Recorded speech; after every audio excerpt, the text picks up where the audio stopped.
Quite a number of these ostomy patients will remain for a rather long time, for months, sometimes for years, on their artificial bowel outlet. Some of them will keep them until the end of their lives.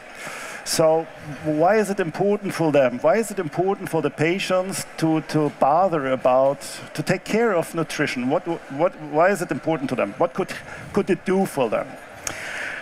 First, we have to consider that the patient has no knowledge. And when he gets a stoma, it's a completely new situation in his life cycle.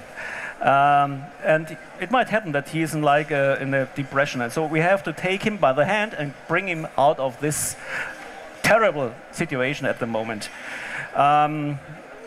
Nutrition is important because you have several steps, as I mentioned before. You have hyposecretion, adaptation, stabilization.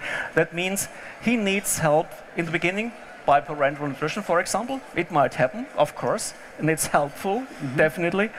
But our aim, our target is to bring him away from the parenteral nutrition to a normal oral way. That's his job in the end of the day. In addition, I repeat, we have to down-regulate the complication rates in these patients because if he will suffer from complications, he is brought back to the hospital. We have increasing costs in the health system, and the quality of life is really bad for this patient. So everything is a problem, and we can avoid most of these problems if we put together our knowledge, put together what needs the patient in the several steps, in the weeks, in the months, in the years. And I feel it's not only a job in the beginning, we have to accompany the patient for a very long time. And who would be one of the partners to accompany these patients? Who could you address? I mean, here we are on an international congress for stoma therapists. How do they come on board?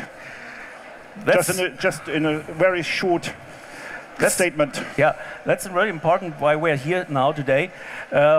What we want to do is to write down our ideas for nutrition therapy so that we can have something like a booklet or a video screen in the future to spread out. And you are all the experts around in the world. You have the contact, you have to serve for the patient, and you need all the knowledge. And what we want to do is to give a little bit of our knowledge to your daily practice.